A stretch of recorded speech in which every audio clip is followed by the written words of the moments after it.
Hi, guys, and welcome back to the Vanishing Hour.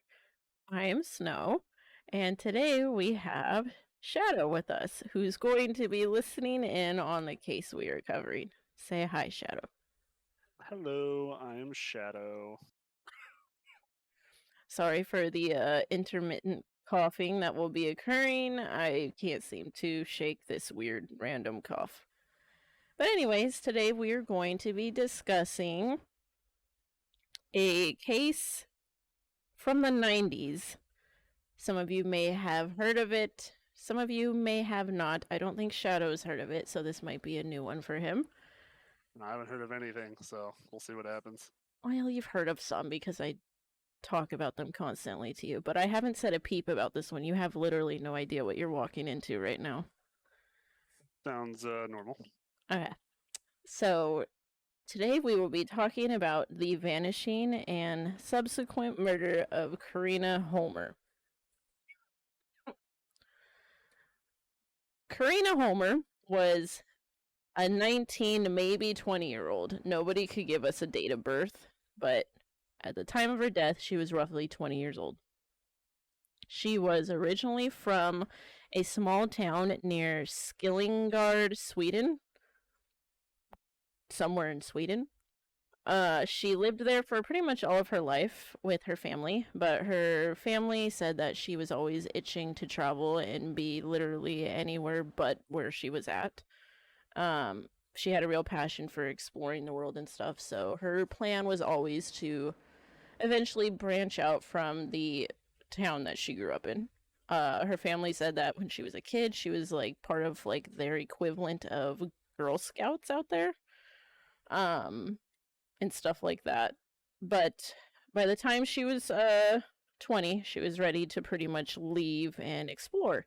And I thought this was kind of cute and funny because we do this too. She bought a lottery scratching ticket from, I'm assuming, probably like a local liquor store or whatever, and she won $1,500 from it.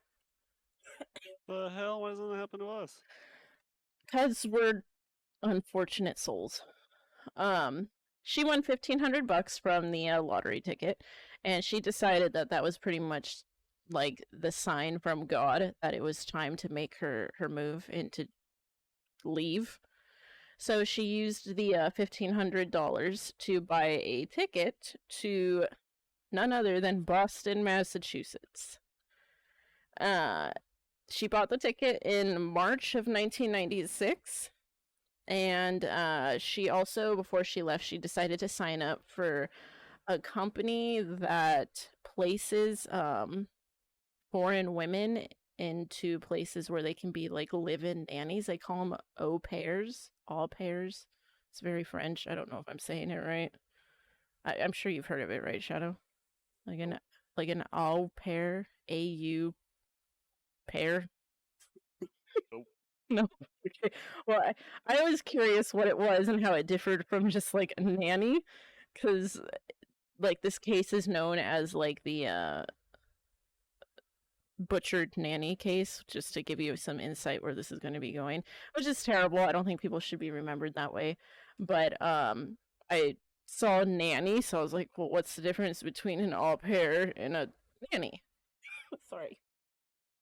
Apparently, again, it's the foreign aspect. Plus, they're also like live in and they get like a temporary work visa to live here in the States and work.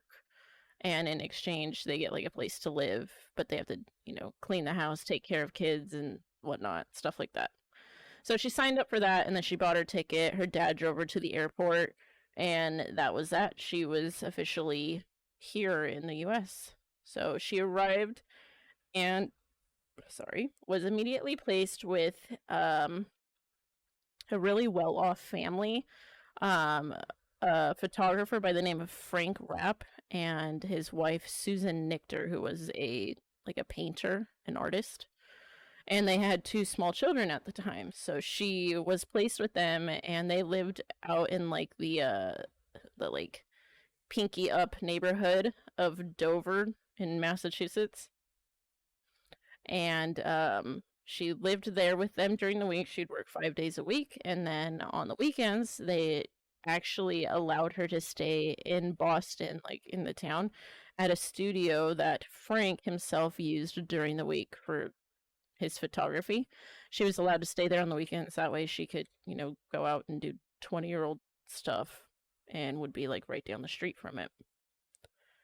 So that was her life for a couple months. About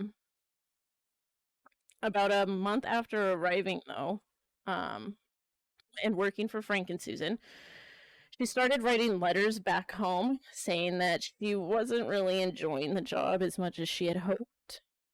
She felt like she was essentially always cleaning, she was constantly tired, and it just wasn't really what she pictured it would be. I don't think she was thinking that her life would be like Monday through Friday working and that she'd only have like the weekends to herself. That kind of sucks because it makes you wonder, like, did the agency not really explain like the full parameters of the job before, she came over here? There were claims in an article that she actually wrote a letter to one of her friends in Sweden, and I'm gonna butcher this name. Her name was Ulrika. Ulrika.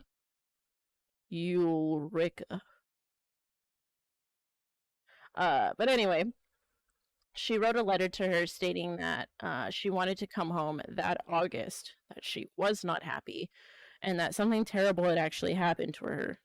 She didn't elaborate on what this terrible thing was. She said that she would explain more when she was coming home.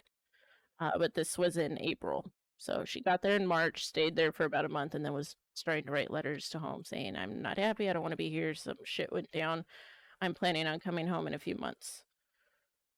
So that's kind of how things started to shape up for Karina here. Fast forward to Friday, June 21st, 1996. She finished her work week with the Frank rap and what was his wife's name? Susan Nichter. She finished taking care of their kids and she was heading to Boston, the studio that they had over there, and she decided she was going to have like a cool, relaxing weekend with friends and go out and party.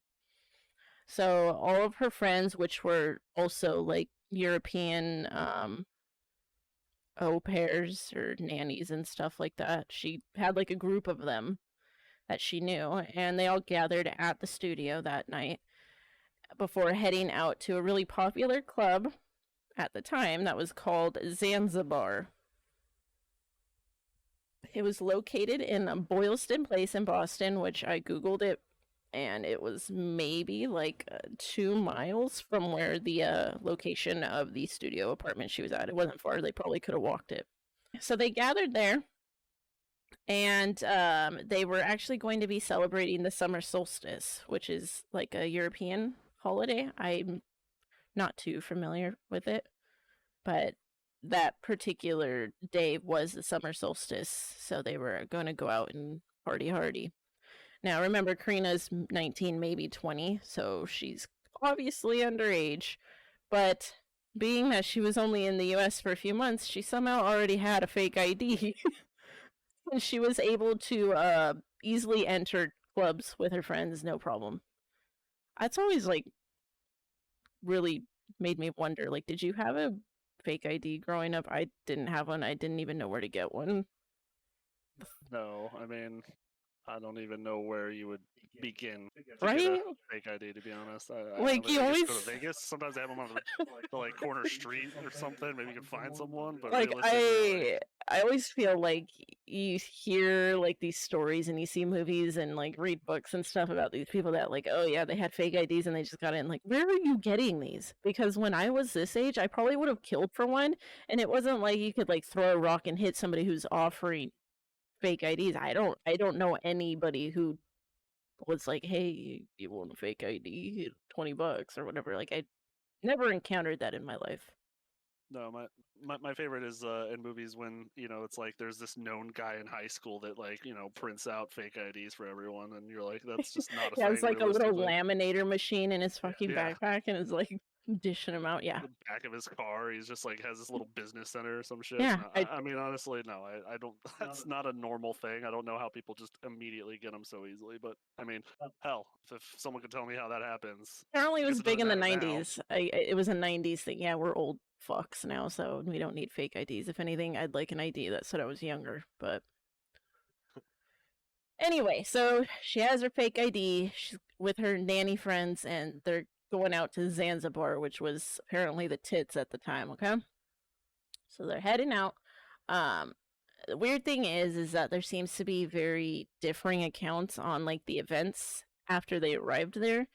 Obviously, it's a bar, and she went out with a group of friends, so um, everybody had their version, and there's plenty of witnesses. But it seems like nobody was actually fully aware of what she was doing that night. So one thing that was clear, though, is that everybody had been drinking extensively, like copious amounts of alcohol. But several accounts stated that at some point Karina got separated from her group of friends, but she was continued to be seen in the club by several witnesses. It wasn't until around 3 a.m. That she actually headed to the club bathroom and passed out. A bouncer found her and subsequently kicked her out.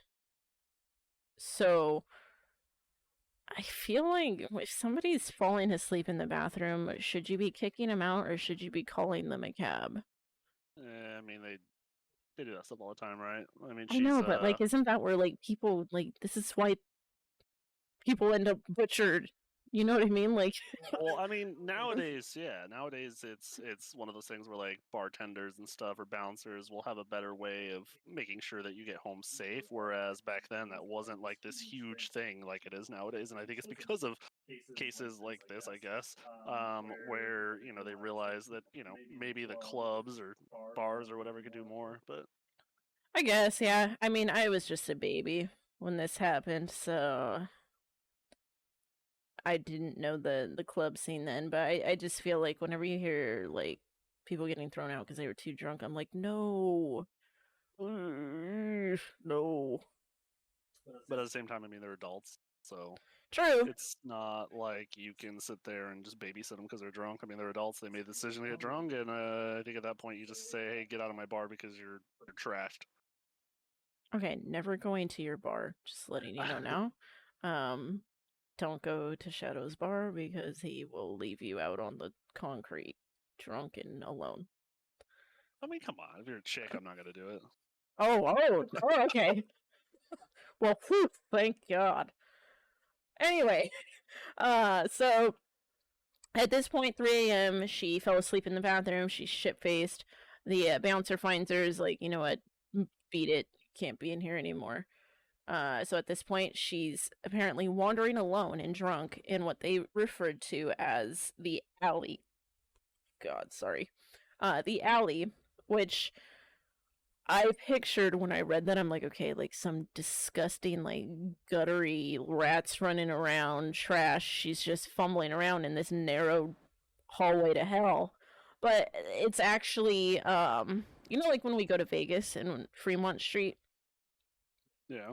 it's like that. It looks like that, only without the top like electronic covering on it. It's like a strip of walkway, paved walkway with like those pillars that protect cars from ramming into buildings and stuff. It's like lined with that, and then it has obviously business fronts all there, and it's blocked off from the street, and it dead ends. So there's only one way to access it. But it's not like a creepy alley. That's what I'm trying to say, I guess. It's not a creepy, Yeah. piss-filled alley. It's They just call it that, but because it's a realistically, narrow it's more strip. like Yeah, Fremont Street. All right, that's yeah. fine. It's Fremont Street without the colored light show. Yeah. So they boot her out, and she's kind of wandering around in this area. Some people stated that they actually saw her interacting with like a homeless dude and was like dancing with him and stuff. Other witnesses say that they spotted her being forced into a car with a group of men. Others say that they saw her standing on the corner of Boylston and Tremont, not Fremont, Tremont. And then obviously there was other accounts saying that they saw her sitting in a vehicle, not necessarily being forced in it, but already sitting in it with at least one person, maybe two people. And then a friend of hers actually said that she left with an older man and told her that they were going to be heading to an after hours party. All of these accounts kind of sound strange to me, because if she fell asleep in the bathroom, got kicked out by the bouncer, and it's 3 a.m., why are none of you, like, staying with her at 3 a.m.? That was just my thought. Like, y'all just noticed her in the car with people or noticed her dancing with homeless people, but, like, nobody was with her? Wait, so the friend says, did the friend say that they saw her in this car with these people? So there's one, and again, these are articles that I've read, so I take them with a grain of salt, but the article said that a male friend that was part of the nanny group that she left with, he says that he spotted her outside at one point sitting in a vehicle with two other men. And when he approached the vehicle, he allegedly came up to the car and said, "Hey, Karina, you came with us. It's time to go now." And the other guys were essentially like extremely aggressive, and they literally told him like to step off before we fucking beat your face in. So at that point he was like, "Whoa, okay," and just walked away. That's one article's account of an actual friend that she had gone to the bar with that night. Wow. What a bitch. Right? Anyway, I mean, continue. like, come on. Like, are you sure it was a man? Because this kind of sounds like a bit of a lady. I mean, really, like, if you're a dude and you see some chick inside of a car Wasted. and it's wasted, and you go up to it to be like, "Hey, let's go," and then they get aggressive, that already shows you at that point. I mean, hello, they're gonna fucking like probably rape the chick or some shit while she's drunk. Like, The what the best fuck are you case doing? scenario, right? That's Yeah, best probably case what's going to scenario, like, and happen. that's obviously awful. But realistically, it's like, how are you not? I mean, if let's just say you're scared to get your ass kicked or whatever the hell the case is with this dude, you wouldn't think to, like, I don't know, call the cops, look at license plates, maybe say something Yeah, to her get too, some like, like hey, like, information at the like if you're really I if don't they were know. that intimidating, at the very least get a description, detailed description of them, get the license Yeah. plate number, like if you don't have the balls to be like, "Hey, she's not going with you. You let her out of the car now or I'm going to fucking call the cops." Yeah, Like something. I don't know what it is, but if that's the case, yikes. that was just one article. I didn't find that in any other source, but it was a pretty reliable source. A couple of other sources said that a female friend of hers was the one who said, "Well, I saw her leaving with an older man, and it was under the notion that they were going to an after hours party." But I find this all weird when she was kicked out because she was too drunk. So either she was kicked out or she voluntarily left to go to another party. Like, which one is? I don't see both happening simultaneously. And it could, I don't. It if just she got sounds kicked weird. out and the dude's out there, he could be like, "Hey, how's it going? Sorry that you got kicked out. Blah blah blah blah. Hey, want to come Am I down the to only my person who candy would be car?" like, I don't know, but "No, leave me alone. I'm throwing up in the street"? not. There's some people who are just very trusting. I mean, and again, back then it wasn't. It's true. She was foreign, and Yeah. like she probably, at least I'm assuming, like she probably came from a very small town where everybody knows everybody. Kind of like the Emily Main case that I covered. Like you could walk around at 3, 4 in the morning and assume that you weren't going to be attacked because it was such a small, intimate town. Everybody knew everybody's family, and bad shit wasn't supposed to happen. I picture her coming from a town like that, so she probably was a little naive. We'll just say that. It's, people are nice to you, you're going to assume they're nice people when you haven't ever encountered evil before, I guess. Wow, that was deep. Anyway, so again, several different accounts of what exactly happened after she left, but she kind of had a busy night. She was dancing with homeless people. She was maybe not being shoved into a car, maybe just sitting in a car. Her friends suck. Sorry to say that, but they sounded like shit friends. But that's kind of sums up her night.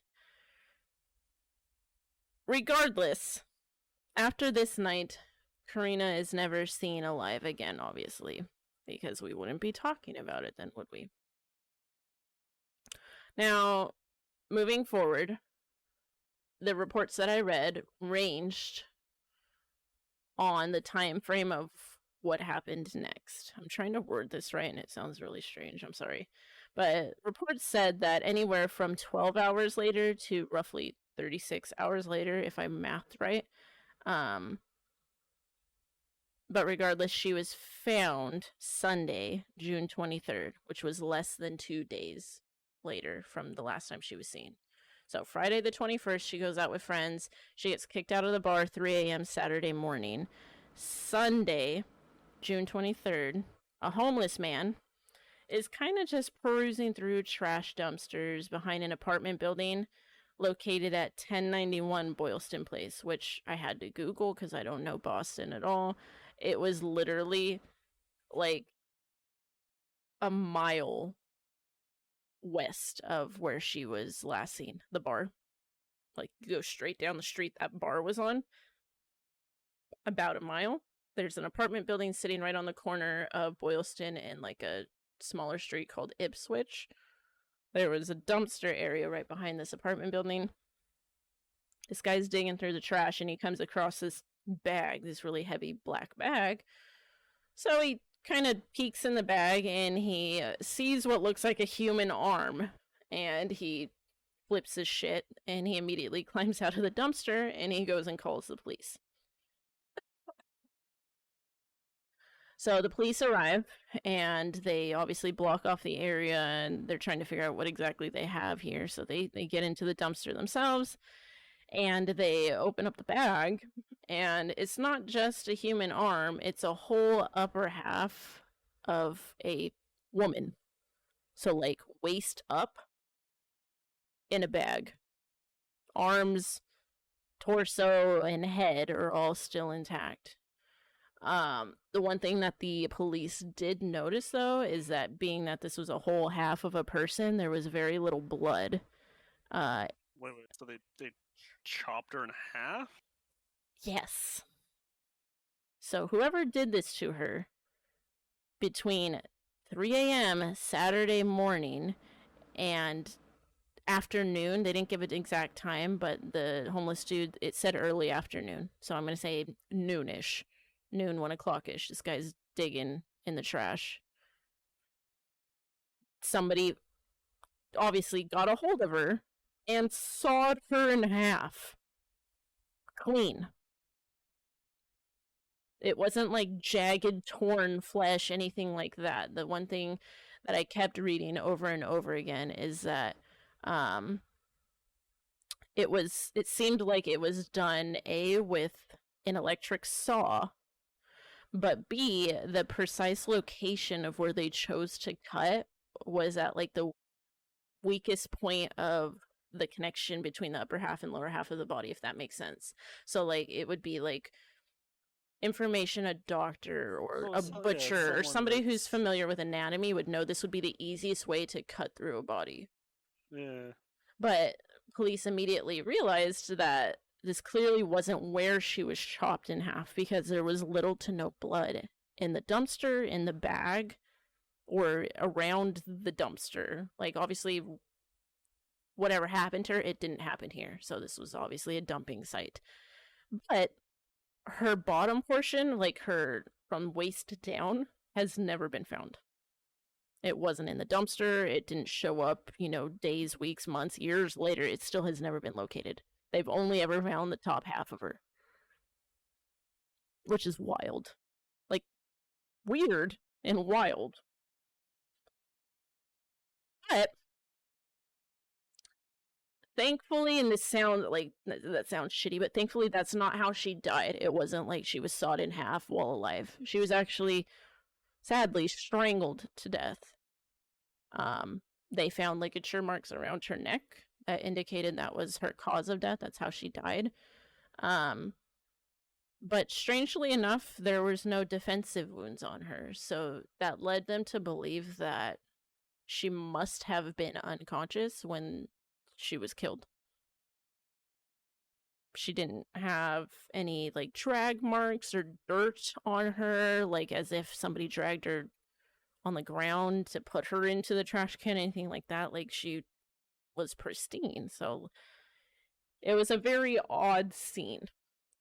She was probably drugged, to be honest. Well, I mean, keep in mind, she was shit-faced, so... Well, sure, but... My thought was that had to have happened very soon after she was, like, whisked off from wherever she was at, from the bar. She had to have been... I mean, if she was falling asleep... I've been that drunk. I've been drunk to where I've fallen asleep in a bathroom. Thankfully, it was a private bathroom and not a public bathroom. But I've been drunk to the point where, like, I fell asleep in a bathroom. But I could see you not being aware of what's going on. I don't know where I'm going with this, so I'm just going to leave that alone. But that was what they had. So upon further inspection, they didn't find much else at the scene as far as evidence or clues. They did pick up a partial fingerprint from inside the bag. However, they collected it and they put it into, like, the CODIS system for fingerprints nationwide, and it hasn't come back with a hit. So whoever's fingerprint it was doesn't have an active print, or at least it didn't have an active print in the system at the time when they ran it. I don't know if they continue to run those, like, every year, see if anything new. I know that has happened in the past, but I don't know if it's, like, upon request or if it's, like, a regular scheduled thing, like, once a year or whatever. I'm not sure how that works. But aside from the partial fingerprint, that was the only other evidence other than her torso or body that they found in the dumpster. So they started with questioning people that were there the night that she was last seen. Everybody gave their accounts, as I just gave you. They gave the maybe being shoved into a car, dancing with, homeless people, and sitting in a vehicle, getting thrown out of the club. With all that information, it was really hard to kind of track down where she went.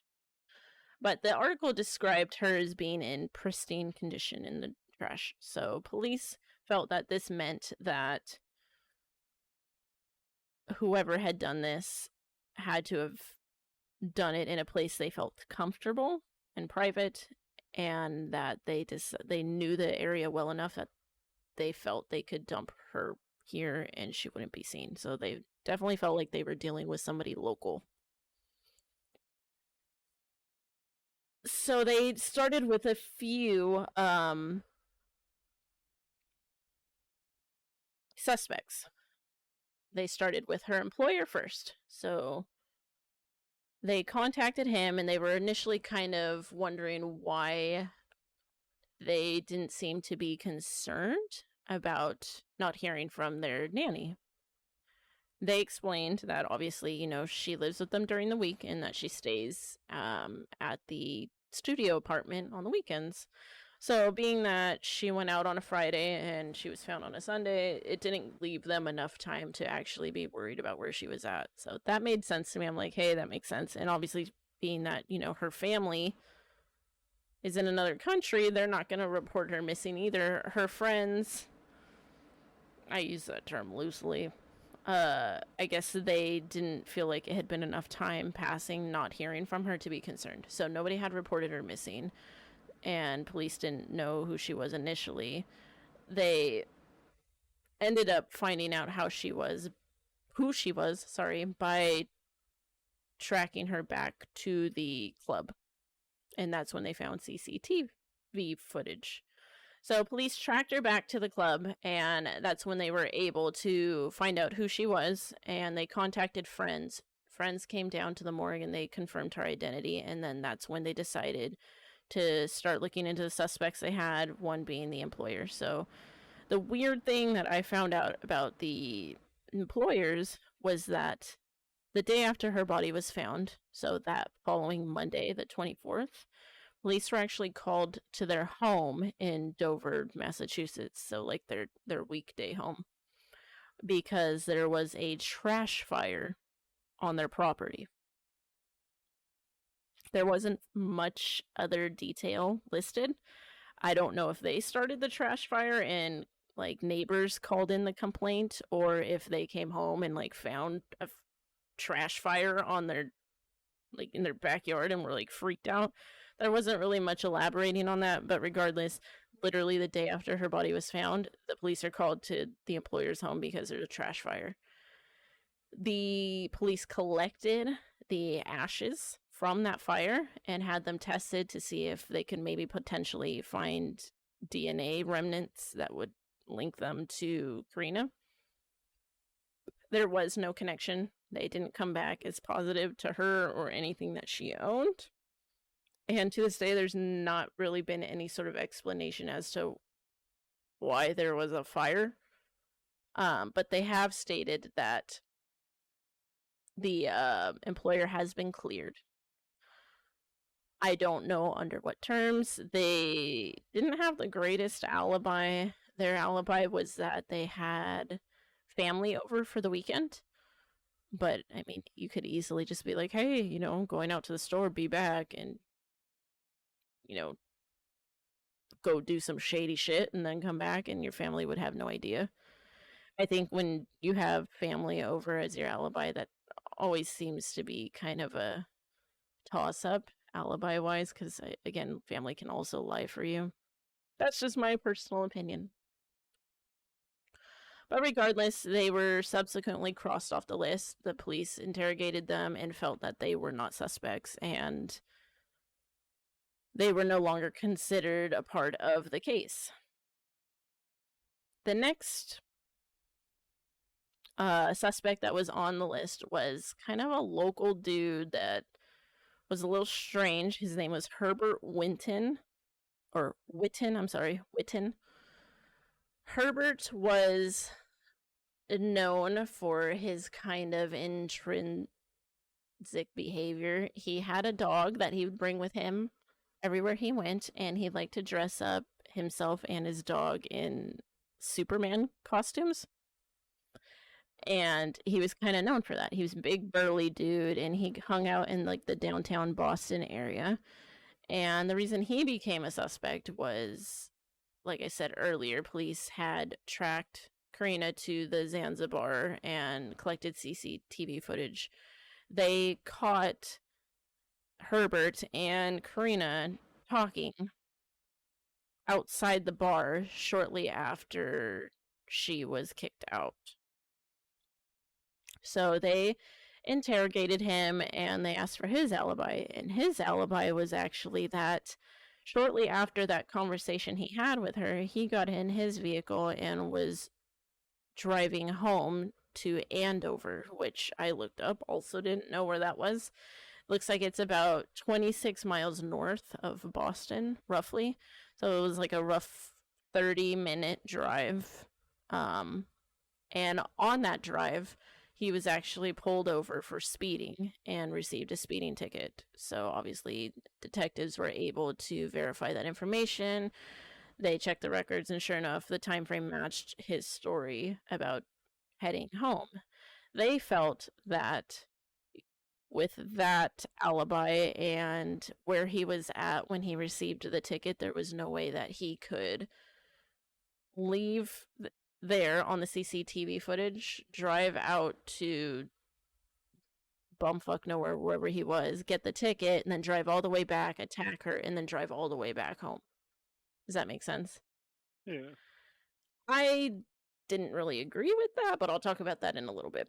But regardless, that's kind of what ruled him out. His alibi and the speeding ticket is essentially what crossed him off the list for police as a viable suspect. And then, sadly, a year later, he actually committed suicide.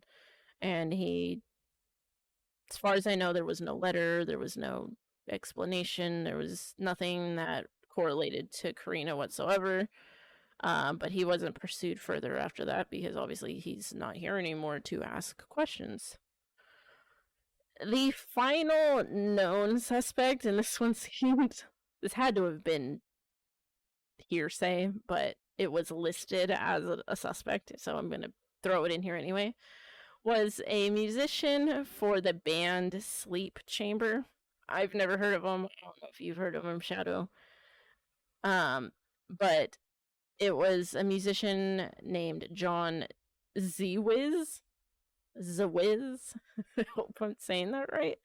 And he was again part of Sleep Chamber. Now, there was no real explanation as to why he was considered a suspect, if he even was. The description the articles gave were that he lived in close proximity to where the body was found, which probably hundreds of other people did. It was literally behind an apartment building where people lived. He was a heroin addict at that time, which I don't think that equals murderer. But his genre of music was like bondage BDSM music. And because of these three reasons, he was considered a suspect. According to this article. Obviously, given that information, that's not much to go off of, and it doesn't sound like they pursued it much further after questioning him. I don't think taste in music and taste in drugs equals murder. Maybe I'm wrong. But he was subsequently crossed off the list as well. To this day, police are still investigating the case. They say that they do still receive tips on occasion, and they do follow through with them. However, none of them have actually led to any concrete evidence, and the case remains open. And as I mentioned earlier, the bottom part of her body hasn't been found. A lot of people like to compare this case to the Black Dahlia murder case. I know you've heard of that one, Shadow, right? Mm-hmm. They consider it like the Boston version of it. Obviously, the brutality of it, sure. But I don't think her family and her friends want her to be remembered as like a butchered victim found in a dumpster. I do hope that they find who did this. I also hope that they maybe locate the rest of her remains so that she can be laid to rest with the rest of her and with her family wherever they have chosen to have her laid. But what I'd like to talk about now are theories. And I think this is probably my favorite part and maybe your favorite part because I'm sure you have some sort of idea or theory forming. Maybe you do. I want to see if it's similar to mine. So it's interesting because I don't think that you can just leave out the fact that two guys were in a car with her. I think that's very. I don't think that's something someone lies about, especially when they see something like that. You know, there's and then saying, "Oh, they were very aggressive." Like usually in cases like that, someone that has that type of fear, because he obviously was afraid, is gonna remember those bits and details. Um, so it's interesting. Seeing as how the one guy was talking to her after she got kicked out. It's strange that I don't think he necessarily murdered her, but I feel like he knows what happened to her. It's very weird to me that he just oh yeah, he went home or whatever, and then a year later he commits suicide. Honestly, he probably committed suicide over guilt about knowing what happened or something to that extent. I think she got into some sort of drugs, like drug thing with maybe she owed those guys money or something to that extent, Interesting. or maybe she was maybe she was selling herself. I don't know. One of those two. I feel like it's drugs more than the other one, but sounds like something probably went down because if she told everyone that, oh, something bad went down here and I want to leave, that, and she probably didn't have the funds at the time to just up and leave or do what, go and just Yeah. be done with it. I have a feeling that something along those lines is why she was wanting to leave in the first place. Maybe she was threatened. I don't know. Um, I really feel like those two guys, one of them obviously murdered her. Um, but I think, or I think they murdered her, and then I think that if they were into some sort of crazy drug thing, they obviously had someone that knows how to operate on a body, or has done it multiple times. Because if it wasn't butchered, like you said, if it was very clean cut, I mean, there has to be someone that knows what they're doing to just cut someone up like that. That's not something someone could just easily do and it be this perfect, cut and just be done with it. Especially in a like you said, a place where it's very very easy, like an easier place to cut in the body to kind of go through. Like someone had to know this anatomy, like you said. So it's yeah, I think she was in some sort of drug trouble. Maybe owed money for drugs, something to that extent. I know that I think the guy that killed himself knew about that and probably was talking to her saying, "Hey, they're here. They want to talk to you," or some shit.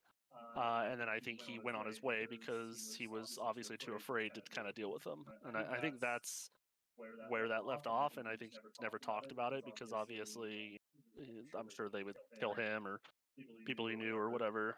You bring That's up some interesting points. So, a very popular theory that I saw regarding the case was people were really fixated on the fact that the bottom portion of her was never found.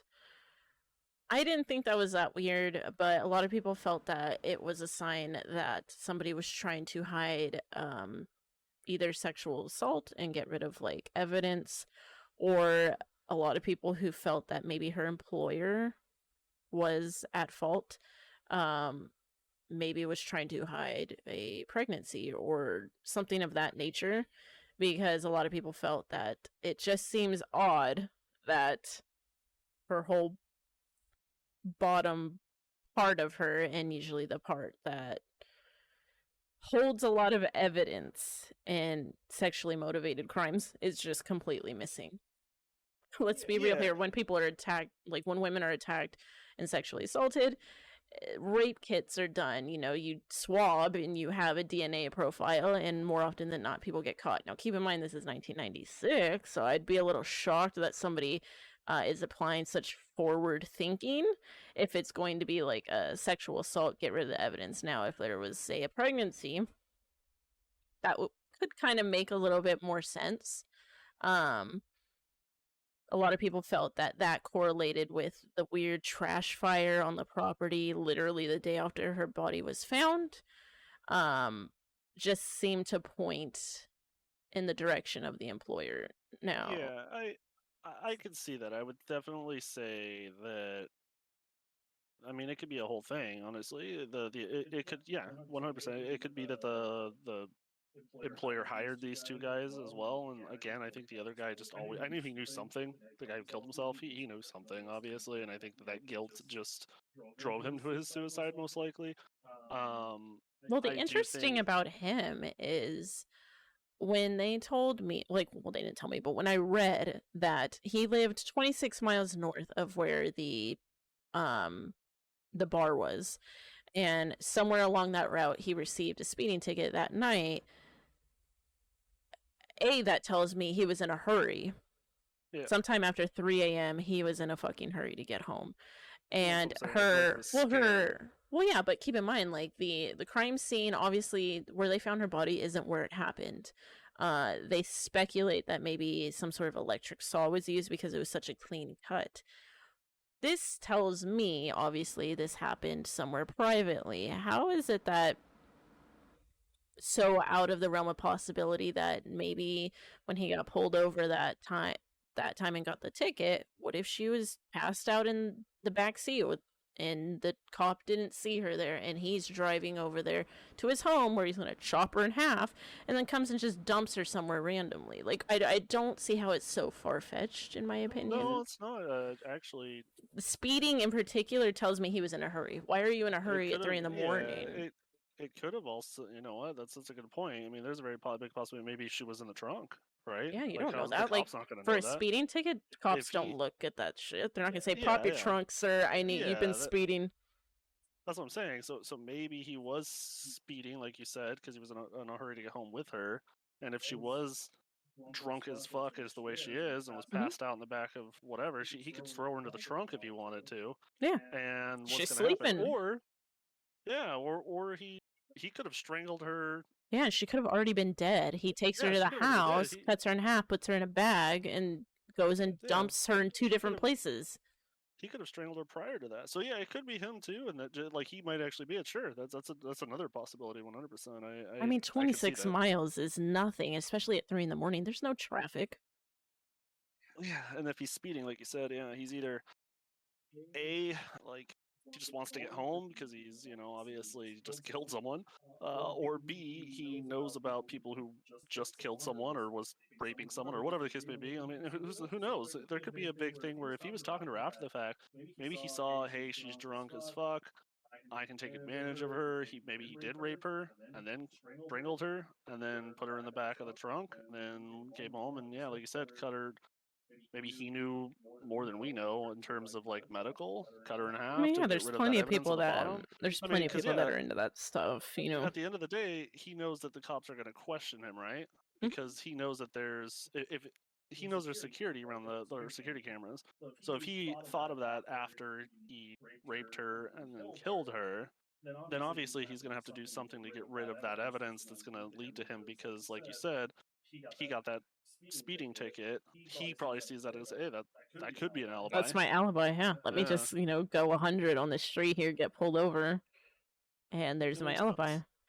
That was Yeah, kind of my thought when I was reading about it. it's a good one. Obviously, the musician I think was just a horse shit. whoever Well, whoever introduced oh, he's on heroin and he lives nearby. He did it.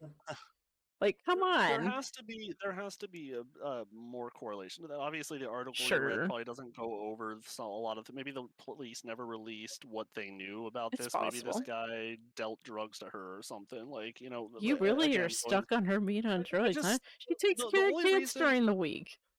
I would say that there's a possibility that she was on drugs, etc., or anything to that extent is just the fact that she said that something bad went down. It's confusing to me as to what exactly went down. When it comes to that, yeah, it could be the employer, like you said. Maybe like if she was pregnant by him, that could be the bad thing that went down, Yeah, and and she she's wants trying to to come home and get away from it. yeah and get away from it. That's a possibility. He's a The other pretty well-known artist too. I don't know if he was back then, but he had a Twitter page and I totally went and looked and he's friends, like mutual friends with Barack Obama. Yeah, I was a little impressed. I was like, wow, Barack Obama follows him. He doesn't just follow Barack Obama. Barack Obama follows him on Twitter. That's it's kind of impressive. Right? Uh, I mean, yeah, it's very possible that if that occurred, then like I said, there's so many variables there It that is. There's unfortunately so we're not. little information, so it's like it Yeah, really could be anything. that were not released, so they're not going to be like, well, this guy does heroin. He also, It's into is BDSM. into BDSM, and I guess she was too. I don't know. But you know what? This guy's a fucking murderer. Like I don't see Hey, the some police people doing that. think that way, and it drives me nuts. I don't think the police do, but like maybe this is just somebody's own opinion. Was like, I don't like this guy. His band sucks. Let's throw him in here. There's definitely more to it that they have correlated with her and him, but I mean they obviously didn't release it for whatever reason, and is what it is. But there was a reason. Unfortunately, we don't have that information, so all we can go off is the other suspects that you listed. Yeah, it's really just the only two people they found correlated were the employers and this poor Herbert Superman with the super dog. It sounds weird. Like, the fact that people know that means he went out in public dressed as Superman and dressed his dog up as Superman. Okay, a lot of people do that. I don't know anybody. I've never seen a grown-ass man walking around as Superman with his dog dressed up as Superman. Maybe in Hollywood, but this wasn't Hollywood. And they usually have like a change bucket next to them when they're doing that. I don't know. If you said this place that she was at before was this like Fremont Street type style thing, there's a lot of weird shit that people do in places like that. Let's be real. Okay. Fremont Street was just to give you like architecture-wise, not like people and culture-wise. Does that make sense? Just strictly architecturally speaking, it reminded me of Fremont Street. No. Okay.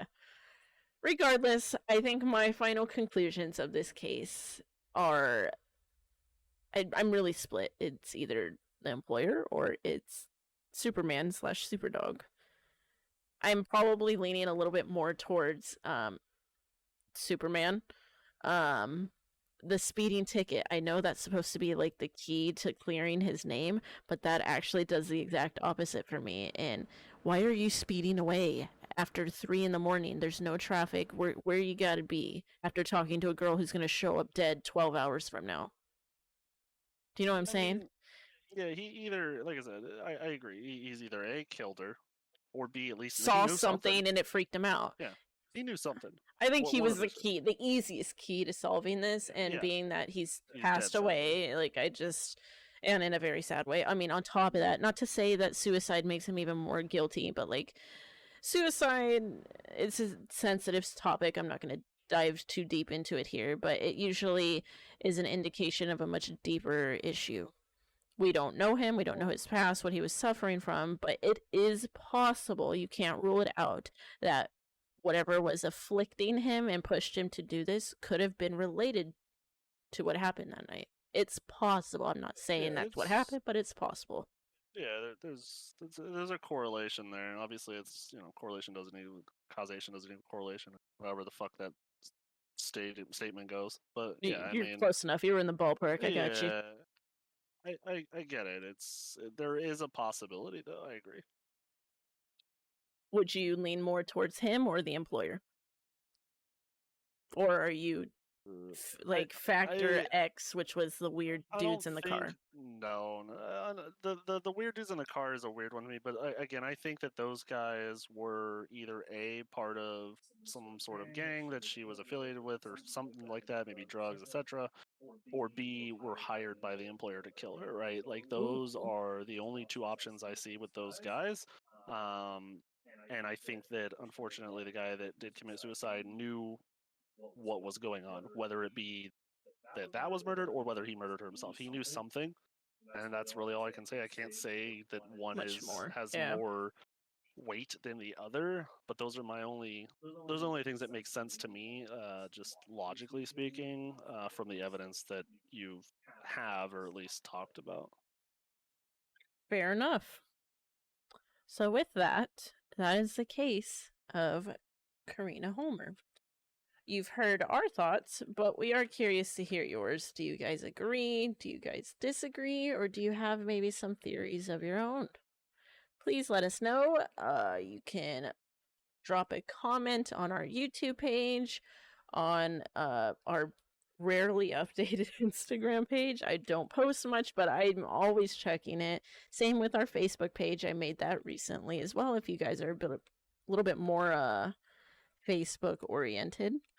But with that, I hope you found this case interesting. Thank you, Shadow, for talking to me today. I hope to see you on future episodes. And until next time, guys, take care. Bye. Bye.